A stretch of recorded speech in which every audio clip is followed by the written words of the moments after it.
अस्सलाम वालेकुम। उम्मीद है आप सब लोग खैरियत से होंगे। तो मैंने तकरीबन 3 महीने पहले एक वीडियो अपलोड की थी एलर्जी के इलाज के बारे में। कंप्लीट इन्फॉर्मेशन मैंने दी थी उस वीडियो में। और मैंने उसमें ये बताया था कि कैसे डॉक्टर्स को मेरी सिस्टर की एलर्जी के बारे में नहीं पता चल सका और उसका प्रॉपर एक इलाज नहीं हो पाया, जिसकी वजह से हमें काफ़ी परेशानी का सामना करना पड़ा। और फिर हमें अपनी रिसर्च करने पर और भाग दौड़ करने पर पता चला कि एलर्जी की वैक्सीनेशन भी होती है। और फिर हम उस वैक्सीनेशन के सिलसिले में इस्लामाबाद तक गए और हमने उसकी वैक्सीनेशन स्टार्ट करवाई है। तो उस वीडियो की अपडेट देने के लिए अब मैं ये वीडियो बना रही हूँ, क्योंकि 3 माह हो चुके हैं और मेरी सिस्टर वैक्सीनेशन लगवा रही है। तो मुझसे बहुत बहुत सारे लोगों ने उस वीडियो के नीचे पूछा है कि प्लीज़ आप हमें अपडेट करें कि अब आपकी सिस्टर कैसी है, क्या प्रोसेस है आगे का, 3 महीने के बाद की क्या अपडेट है। तो मुझे लगा कि अब इट्स हाई टाइम कि अब बहुत ज़्यादा ज़रूरत है एक और वीडियो बनाने की, ताकि मैं आप सब लोगों को आगाह कर सकूं कि अब की क्या सूरत हाल है। और बहुत ज़्यादा मैं शुक्रिया कहना चाहूँगी आप सबकी दुआओं का। आप सबने बहुत ज़्यादा दुआ दी है, अप्रिशिएट किया है उस वीडियो के नीचे उस इन्फॉर्मेशन के हवाले से। तो मैं बहुत ज़्यादा शुक्रगुजार हूँ कि वो ठीक लोगों तक पहुँची है, ठीक ऑडियंस तक पहुँची है, जिनको ज़रूरत है उन तक पहुँची है। इस चीज़ के लिए मुझे बहुत खुशी है। और ये वीडियो मैं स्पेशली आप लोगों के लिए ही बना रही हूँ, उसी चीज़ को अपडेट करने के लिए। मैंने आप लोगों के सारे कमेंट्स के जो सवालात थे आप लोगों के, वो सब नोट किए और इस वीडियो में वो सब कुछ कवर करने वाली हूँ। तो इस वीडियो को एंड तक देखिएगा। अगर आप मेरे चैनल पर नए हैं तो प्लीज़ प्लीज़ मेरे चैनल को सब्सक्राइब ज़रूर कीजिएगा और इस वीडियो को उन लोगों के साथ ज़रूर शेयर कीजिएगा जिनको इसकी ज़रूरत है, जो एलर्जी से सफ़र कर रहे हैं और जिनको एलर्जी के बारे में कंप्लीट मालूमात चाहिए। अच्छा, ये देखें जी, ये है नेशनल इंस्टीट्यूट ऑफ हेल्थ जो इस्लामाबाद में एलर्जी सेंटर है। ठीक है, ये उसका पेपर है जो उन्होंने दिया है। तो मैं आपको दिखा देती हूँ कि ये देखें किस किस चीज़ से किसी को एलर्जी हो सकती है, ये वो चेक करते हैं। इसमें डस्ट लिखा हुआ है, पोलन है, smoke, perfume, change of weather यानी गर्मी सर्दी से भी हो सकती है, स्टफ टॉय से, कारपेट से, एसी से, room cooler, chicken, egg, beef, fish, मूंगफली, चावल, आटा, canned food, drugs, animal dander, fur, cat, dog से, यानी जानवरों से, परिंदों से, और फंगस से, कॉकरोच से, ह्यूमिडिटी आप देखें, नमी जो हवा में होती है उससे भी हो सकती है, detergent, chemical, gas, vapour, any other. तो आप ये इससे अंदाज़ा लगाएं कि किस किस चीज़ से आपको एलर्जी हो सकती है और आपके इर्द गिर्द ही वो चीज़ मौजूद होती है और आपको पता भी नहीं होता। तो उसकी तशखीस के लिए आपका स्किन प्रिक टेस्ट किया जाता है। ये देखें, ये लिखा हुआ स्किन प्रिक टेस्ट, और फिर जो भी उसका रिजल्ट आता है उसके हिसाब से वो दवाई देते हैं या वैक्सीनेशन देते हैं। अच्छा, तो सबसे पहले बात करते हैं कि एक छोटा सा मैं इंट्रोडक्शन दे देती हूँ, ताकि जो लोग पहली बार वीडियो देख रहे हैं उनको पता चल सके कि ये वीडियो किस बारे में है। जिन लोगों ने तो पहली मेरी वीडियो देखी है उनको तो आइडिया होगा। ये वीडियो एक्चुअली इस बारे में है कि मेरी सिस्टर को हमने वैक्सीनेशन शुरू कराई है एलर्जी की। एलर्जी अगर आपको किसी भी तरह की हो जाती है, जल्दी एलर्जी होती है, तो उसका कोई प्रॉपर इलाज नहीं है। आपको वक्ती तौर पर डॉक्टर दवाइयाँ दे देंगे, अगर आप कोई इधर उधर के नुस्खे या हर्बल चीज़ें भी इस्तेमाल करेंगे तो आपको शायद वक्ती तौर पर आराम आ जाए। लेकिन ये एक बहुत बड़ा फैक्ट है, एक बहुत बड़ी हकीकत है जो आपके लिए जानना बहुत बहुत ज़रूरी है कि एलर्जी का इलाज वैक्सीनेशन के अलावा और उस स्पेसिफिक चीज़ से जिससे आपको एलर्जी है बचने के अलावा और कोई भी उसका हल नहीं है। जिसका रेफरेंस मैं आपको थोड़ा सा देना चाहूँगी, जैसे कोरोना है, आपको पता है कि एहतियात की जा सकती है, तदबीर की जा सकती है, कोई हर्बल, कोई नुस्खा, कोई आपको वक्ती तौर पे कुछ रिलीफ ज़रूर दे सकता है, लेकिन उसका इलाज नहीं है, उसका इलाज सिर्फ वैक्सीनेशन में है। इसी तरह जो एलर्जी है वो एक स्पेसिफिक एलर्जन अगर आपकी बॉडी पे इफेक्ट कर रहा है तो उसका इलाज सिर्फ वैक्सीनेशन होता है। ये हमें बहुत भाग दौड़ के बाद और कुछ खुद से रिसर्च करने के बाद पता चला। और हमारी खुशकिस्मती है कि हमारे मुल्क में एक इदारा ऐसा है जो गवर्नमेंट का इदारा है और कम कीमत के ऊपर वैक्सीनेशन प्रोवाइड करता है। वो आपका टेस्ट करते हैं, यानी कि स्किन प्रिक टेस्ट, ये सारी की सारी डिटेल के वो कैसे काम करते हैं, क्या आपको जानने की ज़रूरत है, क्या करने की ज़रूरत है, कि सब मैंने अपने पहले पार्ट में डाला हुआ है। वो सब कुछ मैं यहाँ पे डिस्कस नहीं करूँगी। ये वीडियो मैंने सिर्फ अपडेट करने के लिए बनाई है कि चूँकि अब मेरी सिस्टर की वैक्सीनेशन स्टार्ट हो गई है, अल्टीमेटली हमें इवेंचुअली खुशकिस्मती से पता चला कि वैक्सीनेशन कहाँ से होती है और हम उसकी वैक्सीनेशन वहाँ से इस्लामाबाद से जाके ले आए हैं। तो अब 3 महीने हो गए हैं, तो अब उसकी क्या सूरत हाल है, ये वीडियो सारी उस बारे में है और आपके सवालात के जवाबात के बारे में है। तो सबसे पहले मैं आपको बता दूं कि वैक्सीनेशन उसने स्टार्ट कर ली। हर हफ्ते वैक्सीनेशन उसको यहाँ पे स्किन के अंदर, यानी कि एक जिल्द के अंदर ही, सिर्फ जिल्द के ऊपर वाले हिस्से में वैक्सीनेशन लगना शुरू होती है। वैक्सीनेशन की कुछ डोजेस थी, यानी कि शुरू में कम होती हैं और वो आहिस्ता आहिस्ता बढ़ती जाती हैं, और 3 महीने के ख़त्म होने तक वो 1 ml के इंजेक्शन जितना जो है वो उसका डोज बन जाता है। वो उसने लगवाना शुरू की। अब मैं आपको साथ साथ बताती हूँ कि उसके बीच में क्या क्या प्रोसेस होता रहा। अब एलर्जी की वैक्सीनेशन उसने स्टार्ट की। मेरी सिस्टर को डस्ट और पोलन यानी पौधों वगैरह से एलर्जी थी, उसकी वैक्सीनेशन वो लगवा रही है। अब 3 महीने के दौरान जब उसने वैक्सीनेशन लगवाना शुरू की, तो मैं आपको बताऊं, मेडिकली मोजज़न ऐसा नहीं होता कि एकदम से आराम आ गया, कि बिल्कुल बंदा ठीक हो जाए, ऐसा नहीं होता। किसी भी इलाज में वक्त लगता है, टाइम लगता है, लेकिन साथ साथ में हमें जो है वो इम्प्रूवमेंट नज़र आना शुरू हो गई। वो हमें दूसरे तीसरे हफ्ते ही नज़र आना शुरू हो गई। पहले वो अगर हफ्ते में 4 बार दवाई ले रही थी, उसे 4 से 5 दिन हफ्ते में एलर्जी हो रही थी, तो वो कम होके 1 से 2 बार हो गई। उसे सिर्फ हफ्ते में 1 या 2 बार दवाई लेनी पड़ी थी एलर्जी की। साथ में वैक्सीनेशन भी उसकी चल रही थी। तो वैक्सीनेशन के साथ साथ मैं आपको थोड़ा सा गाइड कर देती हूँ। वैक्सीनेशन के हल्के फुल्के से जो असरात आते हैं वो ये आते हैं कि वैक्सीनेशन लगवाने में कोई तकलीफ नहीं है, हल्का सा छोटा सा इंजेक्शन है, जैसे लोग इंसुलिन लगाते हैं इसी तरह की ये वैक्सीनेशन होती है। कोई दर्द नहीं होती, कोई तकलीफ नहीं होती, कोई ऐसा मसला नहीं होता। हल्का फुल्का सा आपका पेट डिस्टर्ब हो सकता है उस दिन, आपको लगेगा कि शायद आपको वॉशरूम के चक्कर थोड़े ज़्यादा लगाने पड़ रहे हैं, कुछ इस तरह की हल्की फुल्की चीज़ें आपको महसूस होंगी। कोई बड़ा मेजर साइड इफ़ेक्ट अल्हम्दुलिल्लाह नहीं सामने आया। मेरी सिस्टर का भी नहीं आया, और जितने बाकी लोगों का मैं जानती हूँ कि जो करवा रहे होंगे उनका भी ऐसा कोई चीज़ जो है वो सामने नहीं आई। सबसे पहले तो ये साइड इफ़ेक्ट्स की बात हो गई। दूसरी बात ये कि अगर आपको खाने पीने में किसी चीज़ में एलर्जी आ जाती है, जैसे कुछ लोगों को प्रोटीन की एलर्जी आ जाती है, तो उनको फिर उस चीज़ को भी कम्प्लीटली खाने से गुरेज करना पड़ता है। इसकी चूंकि खाने से रिलेटेड नहीं थी, इसलिए इसको कोई और एहतियात नहीं करनी पड़ी सिवाय डस्ट से थोड़ा बचने के और पौधों के करीब जाने से। अब ये हुआ है कि आहिस्ता आहिस्ता टाइम गुजर रहा है, आहिस्ता आहिस्ता उसका डस्ट का एक्सपोजर होता है या पौधों का एक्सपोजर होता भी है, तो इतनी सवेयर उसको प्रॉब्लम नहीं आती। एलर्जी ने अपना काम, जो वैक्सीनेशन है उसने अपना काम करना शुरू कर दिया हुआ है। मैं आपको बताती हूँ कि तकरीबन 2 से ढाई महीने तक कोई बहुत ज़्यादा बड़े लेवल पर इफेक्ट ट्रीटमेंट का देखने में नहीं मिला, लेकिन जैसे ही 3 महीने ख़त्म होना शुरू हुए तो अल्हम्दुलिल्लाह उसको एक वाजिया फ़र्क पड़ना शुरू हो गया है। तो उसकी 3 महीने की जो वैक्सीनेशन उन्होंने दी थी बॉटल, वो मैंने पिछली वीडियो में दिखाई भी हुई है, वो जो है वो ख़त्म हो चुकी। जब ख़त्म हो गई वो, तो फिर उसको दोबारा नहीं, उन्होंने हमें 3 महीने के बाद दोबारा आने को कहा था, तो वो लेने के लिए दोबारा इस्लामाबाद हम लोग गए। अच्छा जी, तो जब 3 महीने हो जाते हैं तो आपको दोबारा जाना पड़ता है वैक्सीनेशन लेने के लिए, यानी उस वैक्सीनेशन में सिर्फ 3 महीने के जितनी डोज होती है।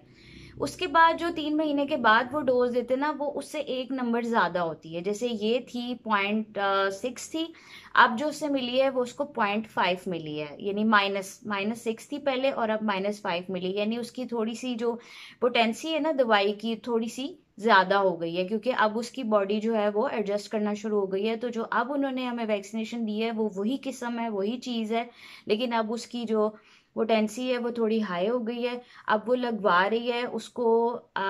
अभी भी थोड़ा सा इशू होता है अगर वो बहुत ज़्यादा मिट्टी में या पौधों में कर ले, लेकिन मैं वही बात बता रही हूँ कि पहले जो इतना एबनॉर्मल सिस्टम था कि ज़रा सी भी चीज़ पर उसकी पूरा वो ख़राब हो जाता था, तो वो अब ऐसा नहीं है।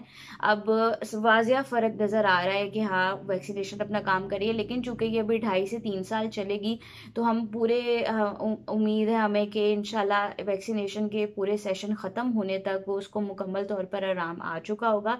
तो ये आप लोगों के लिए एक तसल्ली बख्श जवाब है। अगर आप लोग ये सुनना चाह रहे थे या ये जानना चाह रहे थे कि इसका आराम भी आ रहा है कि नहीं, तो जी बिल्कुल आराम आ रहा है। जो लोग इस बारे में सोच रहे हैं जाने के बारे में, वो ज़रूर जाएं, वो अपना टेस्ट करवाएं, पता लगवाएं कि आपको कौन सी एलर्जी है, किस तरह की एलर्जी है और कौन सी वैक्सीनेशन आपको लगेगी। अच्छा, अब मैं आ जाती हूँ कुछ मेन सवालों की तरफ जो आप लोगों ने मुझसे वीडियो में पूछे हैं। जिन लोगों ने जो जाना चाह रहे हैं, सबसे पहले तो मैं आपको एक चीज़ बता दूं कि वैक्सीनेशन, मैं क्यों वैक्सीनेशन के ऊपर जोर दे रही हूँ। मैंने पहले वीडियो क्यों वैक्सीनेशन पे बनाई, हम लोग सिस्टर को क्यों वैक्सीनेशन लगवा रहे हैं, वैक्सीनेशन का क्या मतलब है। मैं आपको बहुत ही आसान अल्फाज में, जैसे स्कूल में हमें समझाया जाता है ना, उस लेवल के ऊपर मैं आपको हल्का सा समझाने वाली हूँ, ताकि आपको एटलीस्ट पता हो, आप मजीद बेवकूफ़ ना बने। डॉक्टरों के हाथों, लोगों के हाथों, रिश्तेदारों के हाथों जगह जगह जाकर आप बात करते हैं, लोग तरह तरह के मशवरे देते हैं, ये खा लो, ये नुस्खा बना लो, ऐसा करो, ये कहवा बना के पी लो, ये पाउडर बना के पी लो, ये फक्की बना के इस्तेमाल कर लो, एलर्जी में आराम आ जाएगा। मैंने खुद हज़ारों वीडियोस देखी हैं, इंटरनेट के ऊपर पड़ी हुई हैं कि 2 दिन में ये मुरब्बा खाने से, ये मरकब खाने से ये हो जाएगा, वो हो जाएगा। तो मैं इस वजह से आपको ना थोड़ा सा साइंटिफिकली समझाने की कोशिश करने लगी हूँ। अगर आप नहीं हैं इंटरेस्टेड तो आप ये वाला पार्ट स्किप कर दें, मैं डायरेक्ट क्वेश्चन आंसर्स पे आप जा सकते हैं।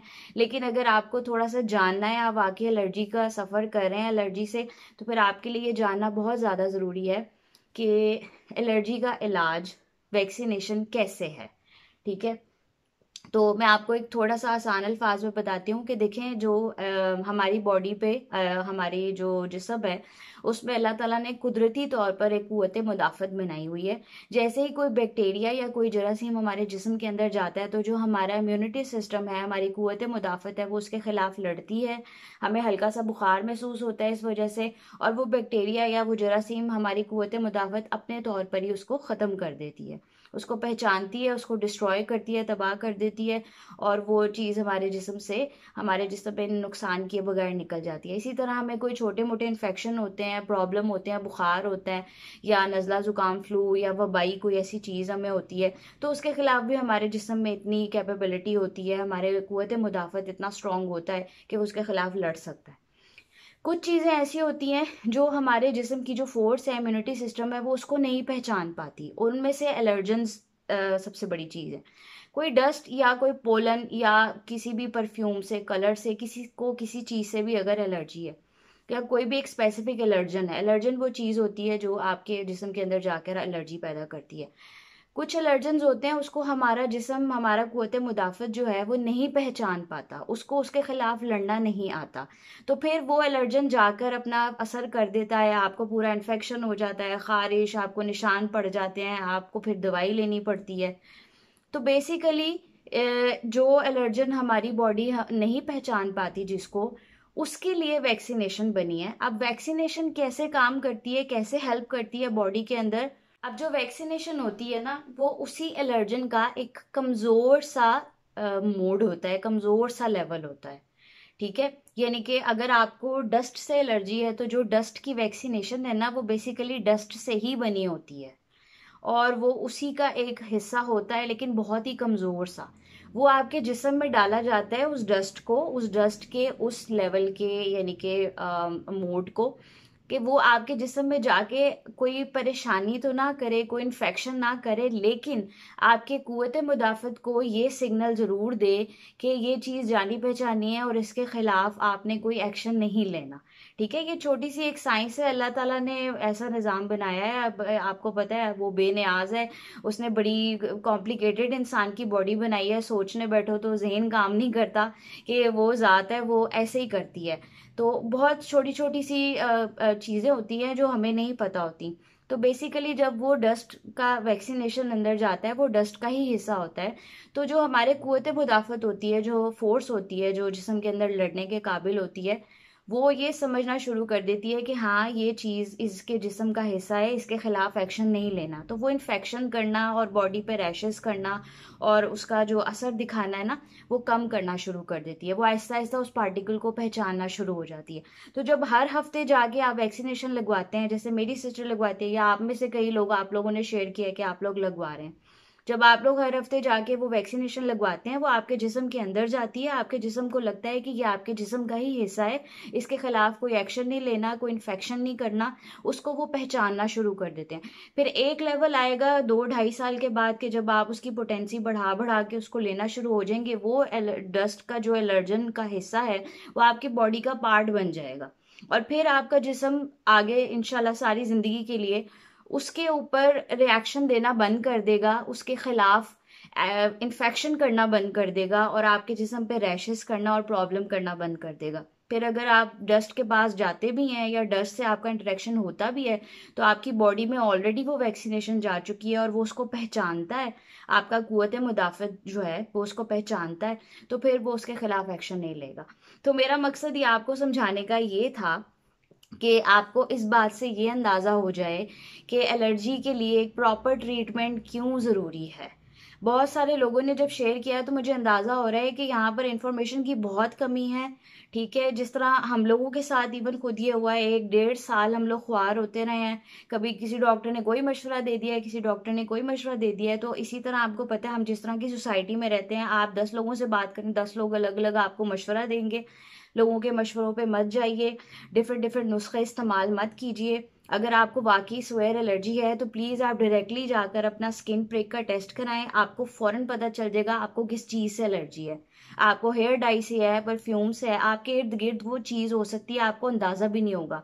आपको गोश्त से है, मटन से है, अंडे से है, चावलों से, जो भी चीज़ होगी वो उस टेस्ट में आ जाएगी और फिर उसके मुताबिक आप वैक्सीनेशन करवाना शुरू करें। इंशाल्लाह ताला मैं इस चीज़ के लिए पूरी उम्मीद हूँ कि आपको उससे फ़र्क पड़ेगा, क्योंकि हमारे घर का मामला है, हमने खुद देखा है कि इस चीज़ में बहुत ख्वारी है और बहुत सारे लोगों ने अपना तजुर्बा शेयर किया, तो मुझे अंदाज़ा हुआ कि सेम चीज़ बहुत सारे लोगों के साथ हो रही है।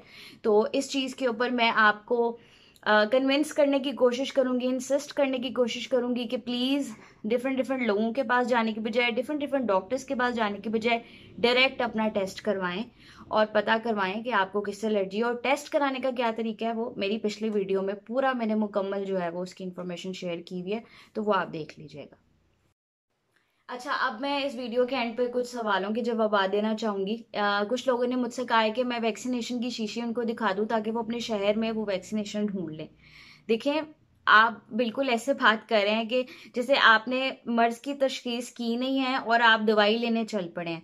मैं आपको वैक्सीनेशन की शीशी दिखा देती हूँ, उस शीशी पे सिवाय उसके नाम के कुछ नहीं लिखा और वो आपको वैक्सीनेशन कहीं से भी नहीं मिलेगी। वो उस हॉस्पिटल को मोनोपोली हासिल है, वो हॉस्पिटल की अपनी तैयार करदा वैक्सीनेशन है। लेकिन देखें, आपको वो वैक्सीनेशन तभी मिलेगी ना जब आप पता चलेगा कि आपको किस चीज़ से एलर्जी है। आप वो वैक्सीनेशन कहाँ फार्मेसीज में और मेडिकल स्टोरों में ढूंढने का सोच रहे हैं। यही चीज़ मैं आपको क्लियर करना चाहती हूँ कि आपने टेस्ट कराना है तो आपको पता चलेगा कि आया आपको एलर्जी है भी या नहीं है, और अगर है तो वही हॉस्पिटल आपको वो वैक्सीनेशन प्रोवाइड करेगा। वो वैक्सीनेशन दुकानों पर, फार्मेसीज पर इस तरह से नहीं मिलती और आप अपने टेस्ट कराए बगैर वो दवाई कैसे इस्तेमाल कर सकते हैं। वैसे भी अगर आप कोई वीडियो देखते हैं, कोई आपको कोई दवाई का नाम बताता है, वो इस्तेमाल नहीं करनी चाहिए जब तक आपका डॉक्टर खुद आपको वो चीज़ रेकमेंड ना करे। ठीक है, तो आपको वैक्सीनेशन की शीशी आपकी तसल्ली के लिए मैं दिखा देती हूँ, लेकिन आप वो इस्तेमाल नहीं कर सकते क्योंकि वो किसी और चीज़ की एलर्जी की है। आपको क्या पता किस चीज़ से है प्रॉब्लम और है भी कि नहीं है। एलर्जी बाजुकात आती है और बाजुकात नहीं आती, बाजुकात कोई और प्रॉब्लम होती है, वो दवाई से ही उसका मसला हल हो जाता है। तो उम्मीद है कि इस चीज़ को इस चीज़ की आपको क्लैरिटी मिल गई होगी। जी, ये देखिए आपकी तसल्ली के लिए मैं शीशे दिखा देती हूँ। उस पर हॉस्पिटल का नाम है सिर्फ और एलर्जी का नाम यानी कि उसका फार्मूला लिखा हुआ है और उसके अलावा उसकी वैक्सीनेशन का नाम है। इसके अलावा और कोई इन्फॉर्मेशन नहीं और ये उस हॉस्पिटल के अलावा कहीं से नहीं मिलती। अच्छा, दूसरा क्वेश्चन कुछ ये है कि जैसे कुछ लोगों को प्रोटीन से एलर्जी आ रही है, बहुत सारे लोगों को प्रोटीन से एलर्जी होती है, यानी गोश्त है, उसमें गोश्त, चावल, अंडे, चिकन वगैरह सब कुछ खाना मना कर देते हैं। तो वो क्या सारी जिंदगी के लिए होता है या सिर्फ इस ट्रीटमेंट के लिए होता है? तो जितनी देर आपने वैक्सीनेशन करवानी है सिर्फ उतनी देर के लिए आपको ज़्यादा एहतियात करनी पड़ेगी। अगर आपको पोलन से एलर्जी है तो 2.5 साल 3 साल के लिए आपको ज़रा पौधों से एहतियात करनी पड़ेगी, डस्ट से करनी पड़ेगी या प्रोटीन से करनी पड़ेगी। उसके बाद जब एक बार आपकी बॉडी एडजस्ट कर जाएगी तो फिर इंशाल्लाह उसके बाद आपको ज़रूरत नहीं पड़ेगी। आपका खाना भी उसी तरह नॉर्मल रहेगा और आपकी लाइफ भी उसी तरह नॉर्मल रहेगी। एक और सवाल पूछा हुआ है कि क्या ये चीज़ वापस आ जाएगी? तो देखिए, मैं यहाँ पर भी छोटी सी एग्जांपल एक कोरोना की दूंगी, क्योंकि वो कोरोना के बारे में सबको इतनी इन्फॉर्मेशन है कि उसकी मिसाल देकर समझाना आप लोगों के लिए आसान हो गया है। जब एक बार कोरोना की वैक्सीनेशन बन रही है और जो वो वैक्सीनेशन लग जाएगी तो फिर वो इंसान बहुत हद तक लाइक 90 to 95% उस चीज़ से सेव हो जाएगा। लेकिन फिर भी कहीं ना कहीं एक हल्का फुल्का सा 1-2% का चांस होता है, वो हर चीज़ में होता है। तो बेसिकली ये जो वैक्सीनेशन है वो कराने के बाद आप 90 to 95% उस चीज़ से सेव हो जाते हैं अपनी पूरी लाइफ के लिए। लेकिन अगर बाजुकात आपको कोई हल्का फुल्का रिएक्शन महसूस होता भी है तो वो फिर थोड़ी बहुत दवाई खाने से उसी वक्त ठीक हो जाता है। वीडियो को मैं यहाँ पर समराइज करना चाहूँगी, और अगर आप मुझसे ये पूछें, जो कि हर जितने भी मुझे कमेंट्स आए हैं वो मुझसे यही पूछना चाहते होंगे कि क्या हम सेटिस्फाइड हैं इस इलाज से, तो जी बिल्कुल हम सेटिस्फाइड हैं। हमें अल्लाह ताला से भी और उसके बाद इस इलाज से भी पूरी उम्मीद है, और वो नज़र भी आ रही है, उसका फ़र्क भी पड़ रहा है, उसका असर भी हो रहा है अल्हम्दुलिल्लाह। आप लोग भी अपनी दुआओं में बहुत ज़्यादा याद रखिएगा, और मैं आप लोगों के लिए भी दुआ गूँ कि आप लोगों को भी इसी तरह आराम आ जाए, फ़र्क पड़ जाए। उम्मीद है कि इस वीडियो से आपको कुछ अच्छी चीज़ सीखने को मिली होगी। इसके अलावा मुझे आई एम श्योर कि बहुत सारे क्वेश्चंस और आपके माइंड में आएंगे, तो आप प्लीज़ इस वीडियो के कमेंट में मुझसे वो सवालात पूछ लीजिएगा। मैं सारे कमेंट्स पढ़ती हूँ, मैं उसका आपको जवाब दे दूंगी। इसके अलावा फिर भी अगर आपको अर्जेंटली कुछ इन्फॉर्मेशन एलर्जी के बारे में ही चाहिए, अगर आप जाने का प्लान करें, कोई ऐसी चीज़ है जो मुझसे मिस हो गई है, तो इंस्टाग्राम का मैं नीचे अपने लिंक दे देती हूँ, आप उस पर मुझे डायरेक्ट मैसेज कर सकते हैं। वहाँ पर भी मैं मैसेजेस जल्दी पढ़ लेती हूँ और उनका रिप्लाई भी कर देती हूँ। बाकी अगर कोई चीज़ मुझसे मिस हो गई हो, कोई पॉइंट मिस हो गया हो, तो इंशाल्लाह वो भी मैं नेक्स्ट वीडियो में कवर करने की कोशिश करूँगी। वीडियो को थोड़ा लेट अपलोड करने के लिए माजरत चाहती हूँ, थोड़ा सा पर्सनल लाइफ में बिजी थी। तो आप लोग अपना बहुत बहुत बहुत ज़्यादा ख्याल रखिएगा। मैं एक बार फिर आप लोगों का शुक्रिया अदा करना चाहती हूँ, जो भी नए लोग आए हैं मेरे चैनल पे, मुझे सब्सक्राइब करें, मेरे पे ट्रस्ट करें, क्योंकि मैं अभी बिल्कुल इमर्जिंग यूट्यूबर हूँ, मेरा कोई इतना बड़ा नाम नहीं है। आप लोग मुझ पर ट्रस्ट कर रहे हैं, मुझे सब्सक्राइब कर रहे हैं, मुझे अप्रिशिएट करें, उसके लिए मैं तहे दिल से आपकी शुक्रगुजार हूँ। मेरे चैनल को इसी तरह सपोर्ट कीजिएगा, शेयर कीजिएगा, लाइक कीजिएगा, और अपना बहुत बहुत ज़्यादा ख्याल रखिएगा। अल्लाह ताला आपको तंदुरुस्ती दे, सेहत दे, और आपके लिए आसानियाँ पैदा करे, आप भी दूसरों के लिए आसानियाँ पैदा करें। अपना बहुत ख्याल रखिएगा। फ़ी अमान अल्लाह। अल्लाह हाफ़िज़।